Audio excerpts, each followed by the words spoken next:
Good morning. Today we're going to open the box on this avr-s760h, which is the replacement for the s750h. The S50 is the 750 is the 2019 version of this. This is the newer model. It includes Dolby Digital pass-through, hdr10 plus pass-through. It accepts eARC and HDMI 2.1, which is super great if you have an Xbox or a PlayStation 5. I had the 750. I took it back to Best Buy yesterday, so my room is a little bit messed up. It did not have HDMI 2.1. And this popped up on Slick Deals yesterday for $449, I believe, at Costco. Actually, I believe it's $439. And I rushed to Best Buy to take mine back, the 750. I grabbed this one, and today I'm going to open it up. There's nothing on the internet about this thing. There's some posts on AVS forums, a little bit of discussion on Reddit. But I don't know if anybody's opened the box on one yet. Sure, it's not going to be nothing different, but you know, some people like to know what's in the box before they get it. A lot of comments were like, Slick Deals gets crazy. They were like, man, I've got this super cool soundbar, and you know, I got a PlayStation, so I'm going to go buy this receiver and plug it up. If you have a soundbar, this doesn't help you out at all. This is for, I don't know, you can see I have.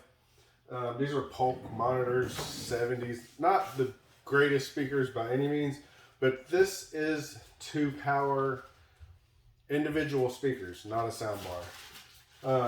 So we'll get to the opening. First we have AM and FM antenna. There's a warranty. These stickers are really nice, especially if you have a situation where I unplugged my entire system and I just had wires laying everywhere. These are to label what speaker goes where, instead of just plugging one up or trying to track it around the house to figure out what's your front right, front left. So I will be putting these stickers on today. I should have done it last time. I failed. This is a microphone calibration stand. Denon is really cool in that it comes with a little microphone. You place the microphone on this stand. You can also use a tripod, like a camera tripod. You put it in your listening position. It makes a series of noise and clicks and pops. It measures your speakers. It measures the sound bouncing off of the room. Basically, it's going to equalize the sound to sound as good as it possibly can in the location where you set this up at. You set this up in your listening position. It should be ear level. You know, sit down, figure out where you watch TV at, ear level. All of your speakers, a lot of people don't realize, should be at ear level as well.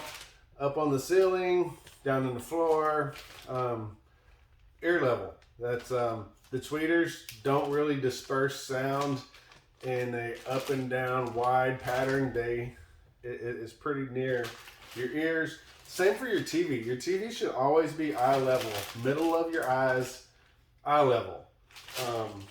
People put their TVs on top of fireplaces and stuff and spend a lot of money. If you're gonna put it on top of your fireplace, for what it's worth, buy the $500 TV. It don't matter a whole lot. It's gonna suck. Remote. Standard Denon remote. Everything has HDMI CEC. Once you're done with the setup and you have everything connected, you probably won't use this remote very much. I'll poke it in the box.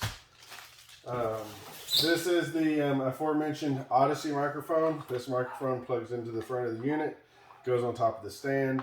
Place it in your listening position, run the setup. It will walk you through that. It will also let you know if your speakers are hooked up backwards. It'll tell you where they should be. If it says, you know, testing front left and, you know, the sound's coming out of your rear right, your speakers are not hooked up correctly. So check that out. A couple little generic batteries.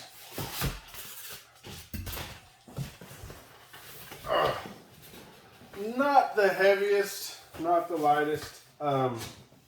This is a 75 watt. It is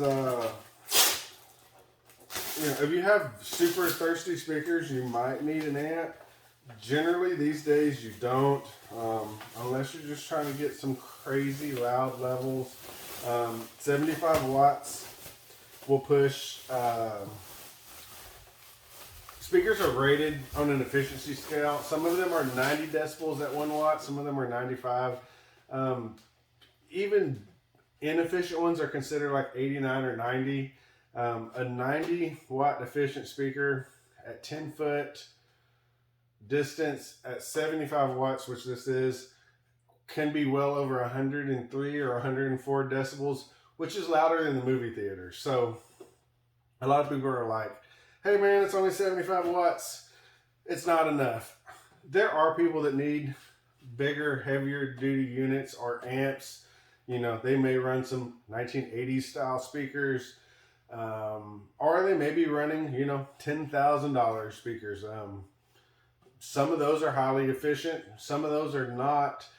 If you're buying $10,000 speakers, you're probably not looking at a $400 Denon. So, you know, your Clips, your Polks, your Pioneers, or the Andrew Drones line, all of these speakers will be just as loud as a movie theater, if not louder, on 75 watt. So, you know, not a major concern. Feature this one has is it works with Hey Google. My TV's probably going to say something.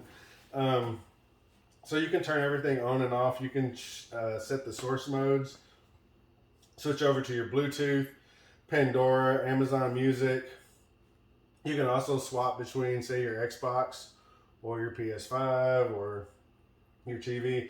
A lot of that's automatic through CEC, so you won't have to constantly be telling it to do this and that. Once you get everything set up and you change it to your Xbox, everything just works. It just pops in together and outputs the correct sound. Another new feature that this has that the 750H does not have is 8K. I'm not sure 8K is going to take off anytime soon. Definitely not within the next 4 or 5 years. You know, there's not really going to be much content for it, but it is future proof. It is nice to have. I don't even know anybody that has an 8K TV, and I try to stay up to date on my stuff. But it's a nice to have, you know, so we won't complain about it. It is nice, and who knows if it'll even work. A lot of times they put this stuff out for technologies that don't exist, and then when the tech comes mainstream, the older stuff that tried to like read the future don't do it very well. But you know, they did try. On the back we have, looks like 7 different connections. Front left, front right, center, rear left, rear right, and then it has room for 2 Atmos. You can either do height, which are like in your ceiling, or there's several different variations. Only 2. A true Atmos, I think, is 4. So that also might be a deal breaker for people that have a really nice Atmos setup. This will only do 2 additional speakers. So, yeah, one thing to consider. All of these are HDCP 2.3, which is new. 2.2 is the old standard. I haven't seen any devices using 2.3 yet, but they're coming. So this is compatible with that. It looks like 4, 5, and 6 are 8K, and I don't understand why. Why those would be any different than 1, 2, and 3. I'm assuming these are probably HDMI 2.1, where these are most likely just HDMI 2.0. And then you have a eARC 8K in, which probably is also, I mean, well, it'd have to be 2.1, HDMI 2.1. There are 2 subwoofer inputs if you have 2 subs, which some people do. We have a video out, some audio in for older CD players. There's a turntable preamp, which is nice. That's really about all, guys. There's nothing else in the box. Try to show this off a little bit better. On the front, we have quick links to change to your change between cable, Blu-ray, game.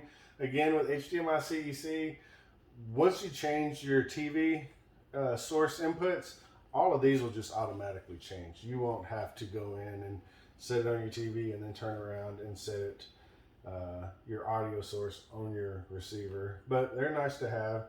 The dimmer's really nice. I turn my dimmer all the way down because I don't like a lot of lights, and it is actually pretty bright. Well, if it's like the 750, it is. These are sound modes. You really don't have to touch them. It defaults to the best. Some people for like 2.0 stereo prefer direct sound, which just uses 2 of your 5 or 6 speakers or 8, how many ever you have. So, you know, those come in handy if you want to run direct. Yeah, not much else. Dolby Atmos DTS-X, which is nice. I have a OLED C1 that does not pass DTS signal at all. It can't read it, can't decode it. So that's nice, especially for Xbox, which uses a lot of DTS. You can run your Xbox into here and let this figure out the sound, and then this will send the 120 hertz 4K signal to your TV. So that's really nice. It does support FLAC, high-res audio, Bluetooth. I've never really used the HEOS. I'm not really sure. It's so you can use all of your apps on your phone to stream music to the device. I'm mostly into home theater, movies, games. I do listen to some music, but I'm not a hardcore music guy, so it's not for me. But I probably will figure it out. This is the setup microphone jack. Anytime you plug this microphone into this jack, it'll automatically bring up setup mode, which is something I've learned throughout the years. And that's it. Today, Denon 760h. New. It's hot. Get one. I'm going to hook it up, run the calibration, get my speakers rocking and rolling. So I hope this helps somebody. If not, fuck it. We had a good time. I'll talk to you guys later.